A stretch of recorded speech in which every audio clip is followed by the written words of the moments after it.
Anupama serial से related update लेकर आ चुके हैं हम आपके बीच में। एक बहुत अच्छी कहावत है कि मीठा मीठा गप गप करवा करवा थू थू, मतलब आपके ज़िंदगी में जो जो मीठा है आपके अकॉर्डिंग उसको आप बिल्कुल अडॉप्ट करोगे, और जो जो करवापन है जो आपको लग रहा है एक्चुअली में करवापन, उसको आप थू थू मतलब अपने आप से दूर करोगे। सेम इसी चीज़ का एग्जाम्पल देती हुई नजर आई किसमें, अभी अनुपमा सीरियल में राही। जी हाँ, वो राही जिसको कोई जानता नहीं था, जिसको एक अनाथ आश्रम से अगर किसी ने पहचान दी तो अनुपमा ने दी। अनुज तब तक नहीं कर पाता जब तक अनुपमा को उसमें परमिशन नहीं होता, लेकिन वो राही जो है अनुपमा के हर एक छोटी छोटी गलती में भी सबसे पहले अगर तलवार लेकर कोई खड़ा होता है तो वो राही रहती है। छोटी छोटी गलतियों पे भी एक तरह से पंचिंग बैग बना कर अगर कोई किसी ने रखा है अनुपमा को तो वो राही है। अब इन सारी चीज़ों में अगर तब इंसान सही भी माना जाता है जब उसकी जो सोचने की जो क्षमता है वो हर जगह सिमिलर हो। अब जो रिसेंट में उसको पता चला ख्याति ने अनुपमा से रोड पे जाकर माफ़ी मांगा, तमाम तरीके से गिड़गिड़ाया, लेकिन अनुपमा ने वहाँ पर भी अपनी महानता दिखाई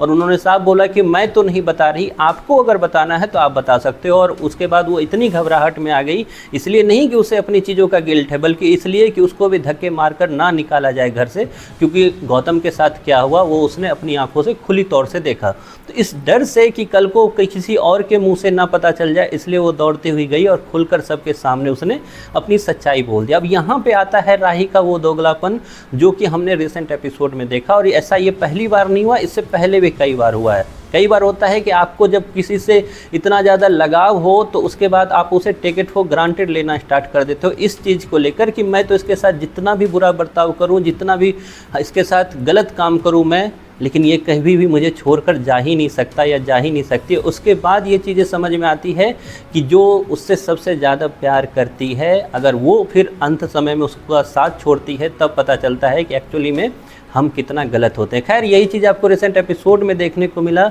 जब ख्याति ने ये चीज़ कबूला, तो हालांकि 2 लाइनों का वो डायलॉग राही ने ज़रूर मारा, लेकिन जैसे ही ख्याति ने घर छोड़कर जाने का फ़ैसला लिया और अपना वो सूटकेस लेकर आई वो, तो उसके बाद जो राही है वो सामने आती है और राही ने अपनी कसम दी उसको कि आप ये घर छोड़कर नहीं जाओगे। जबकि ये सेम रोल जो है राही को अनुपमा के साथ करना चाहिए था, तब करना चाहिए था जब आर्यन की मौत का इल्ज़ाम पूरा दुनिया उस पर लगा रही थी, तब उसको सामने आकर सबके सामने चिल्लाकर बोलना चाहिए था कि इसमें इनकी कोई गलती नहीं है। अरे उनको अनाथ आश्रम से तुम्हें उठा कर लाया था, तुम्हें कोई जानता भी नहीं, अभी किस तरीके किस हालत में तुम अभी रहते वहाँ पे, लेकिन इतना एहसान फरामोश इंसान सीरियल में मेकर्स जो है आपको दिखा रहे हैं कि किस तरीके से एक इंसान जो है जिसको चलना सिखाया, जिसको बोलना सिखाया, और अचानक से वो फिर उसको भूल जाता है, या भूल भी जाए तो अच्छा है, लेकिन उस पर जब अत्याचार करना, एक तरह से इमोशनल ब्लैकमेलिंग करना स्टार्ट करता है, तो उसके बाद समझ में आती है कि इससे अच्छा ये वही सही थी। खैर रिसेंट एपिसोड में राही का दोगलापन तो नजर आए, लेकिन अगले ही एपिसोड में अब आपको राही का वो गिरगिराना नजर आएगा, जो आपको वो दिखेगा कहाँ,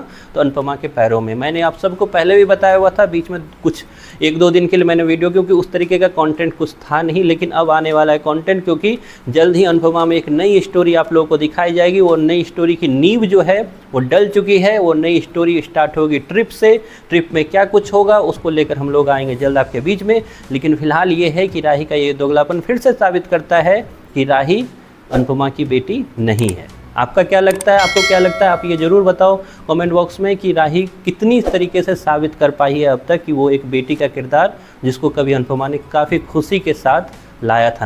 अनाथ आश्रम से।